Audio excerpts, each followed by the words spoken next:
번째 경기 창원 LG 대 서울 삼성 분석 시작해보겠습니다. LG는 KT 원정을 승리했다. 쉽지 않은 경기가 될 것으로 보였지만 전반 잡은 리드를 쉽게 빼앗기지 않았다. 그리핀이 11분 정도를 소화했기에 멀로가 30분을 출전하지 않았는데 체력 관리 속에 18.16 리바운드로 활약했고 양준석과 유기상이 나란히 10득점 이상을 해줬다. 최근 출전 시간이 늘어난 베테랑 슈터 허일영이 3.4개를 높은 성공률로 메이드한 것도 승리의 원동력이었다. 삼성은 원정에서 허웅이 돌아온 KCC도 격파하며 최근에 좋은 흐름을 이어갔다. 라렌을 만난 코번이 20분도 소화하지 않았지만 20점을 기록하며 매치업 우위를 가져갔고 구탄과 이원석 등 포워드 포지션의 득점 지원이 원활했다. 빅맨을 잘 활용하는 베테랑 이정현은 다시 한번 5개의 어시스트를 기록하며 패싱게임을 주도했다. 삼성의 승리를 본다. 마레이의 공백 속에 LG는 멀로가 1옵션으로 나서고 있지만 코번의 엄청난 피지컬을 앞세운 페인트존 침투를 저지할 수는 없다. 박정현과 그리핀 등이 멀로를 지원해야 하는데 어려운 경기가 될 것이다. 구탄과 이정현, 최성모 등 주전 선수들이 모두 좋은 컨디션을 보여주는 삼성이 승리하고 휴식기로 들어갈 것이다. 두 번째 경기 고양 소노 대 울산 모비스 분석 시작해보겠습니다. 소노는 지난 일요일 홈경기에서 SK에 완패했다.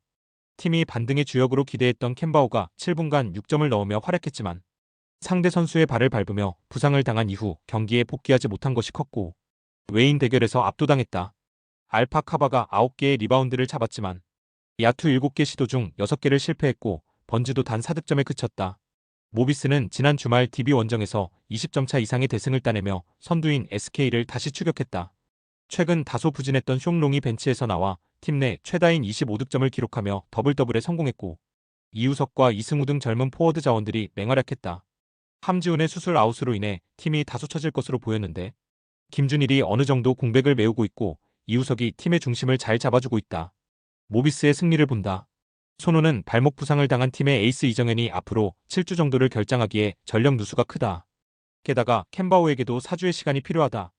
이재도와 임동섭, 박진철 등에게 기대를 걸어야 하는데 모비스의 국내 선수들에 비해 너무 아쉬운 액티브 로스터다. 숑롱이 살아날 기미를 보였고 프림도 10득점 이상을 늘 내주는 모비스가 연승에 성공할 것이다. 세 번째 경기 하나은행 대 우리은행 분석 시작해보겠습니다. 하나은행은 지난 금요일 원정 경기에서 삼성생명에 완패했다. 부산 원정에서 너무 부진한 경기를 했기에 이 경기에 대한 의지를 드러내려 했는데 힘 한번 써보지 못하고 패했다. 양인영이 골 밑에서 리바운드 10개를 잡으며 더블더블에 성공했고 베테랑 포워드 김정은이 팀 내 최다인 12점을 기록했지만 다시 한번 백코트의 부진이 컸다. 최하위를 벗어나기 위해서는 김시온을 비롯한 앞선의 활약이 있어야 한다. 우리은행은 지난 일요일 경기에서 리그 선두인 썸을 완파하고 선두와의 승차를 줄였다. 박혜진과 이소희 등이 빠진 상대였다고는 하지만 분위기가 좋은 썸을 만났기에 고전이 예상됐는데 무난한 승리를 거뒀다. 리그의 최고 스타인 김단비가 김소니아와의 에이스 대결을 압도하며 27.9리바운드를 기록했고 심성령이 3점 슛 4개 포함 15.4어시스트로 활약했다. 우리은행의 승리를 본다. 하나은행은 김도환 감독이 기대했던 젊은 백코트 자원들의 부진이 길어지며 리그 최고의 빅맨진을 살리지 못하고 있다. 나츠키와 이명관 등 수비가 좋은 우리은행 백코트 상대로는 공격 전개를 해나가기 더 어려울 것이다. 김단비가 지난과의 맞대결에서 확실한 우위를 점하며 팀의 리드를 이끌 수 있고 강력한 수비로 지켜낼 우리은행이 승리할 것이다. 네 번째 경기 삼성화재 대 현대캐피탈 분석 시작해보겠습니다. 삼성화재는 OK 원정을 승리하며 3위 추격을 시작했다. 부진했던 그로즈다노프를 대신해 영입된 막심이 팀 데뷔전에서 팀 내 최다인 24점을 기록했고 파즐리가 리시브에서도 활약하며 52%의 성공률로 14점을 더했다. 시즌 처음으로 안정적인 외인 쌍포를 가동한 경기였기에 김준호와 손태훈 등 미들블로커들도 원블로커 상황을 자주 맞이하며 공격 성공률이 좋았다. 형케는 우리카드를 잡고 리그 선두를 유지하며 연승을 이어갔다.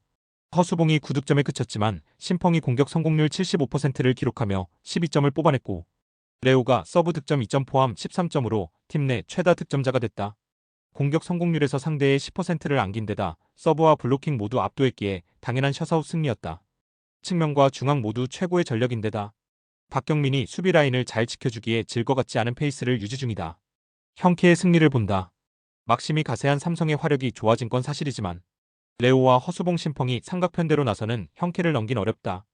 또 형케는 3명의 선수 중 1명이 부진하면 언제든 베테랑 정광인이 들어와 분위기를 바꿀 수 있다.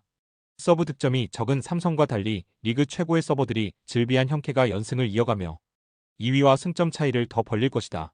5번째 경기 한국도로공사 대 GS칼텍스 분석 시작해보겠습니다. 도로공사는 지난 주말 경기에서 리그 선두인 흥국생명에 승리했다.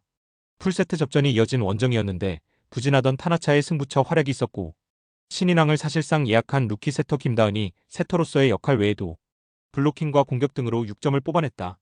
타나차 합류 이후 부담이 줄어든 니콜로바와 강소희의 공격 성공률이 올라간 점도 인상적이다. GS는 지난주 주말 경기에서 정관장에 패했다. 후반기 첫 경기부터 리그 선두인 흥국생명을 잡았고 연승팀 상대로 연승을 노렸는데 풀세트 접전을 이겨내지 못했다. 흥국전 51점에 이어 다시 한번 엄청난 퍼포먼스를 보여준 지젤 실바가 49점을 기록했고 아쿼 미들블로커인 뚜이가 잘해줬지만 아웃사이드 히터 포지션의 득점이 아쉬웠다. 권민지와 유서연 등이 실바의 부담을 조금이라도 덜어줘야 최하위 탈출을 기대할 만하다. 도로공사의 승리를 본다.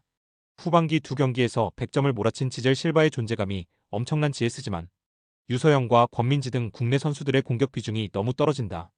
때문에 승부처에서 배윤아와 김세빈 등 홈팀 미들블로커들이 실바를 적극 저지할 수 있다. 김다은이 여러 선수를 잘 활용하기에 GS 블로커들을 어렵게 할 도로공사가 홈에서 연승에 성공할 것이다. 스포츠 당첨에 제일 중요한 건 조합입니다. 각 팀 분석을 잘한다고 하여도 조합을 못할 경우 큰 배당을 가져가지 못하는 거 다들 아실 겁니다.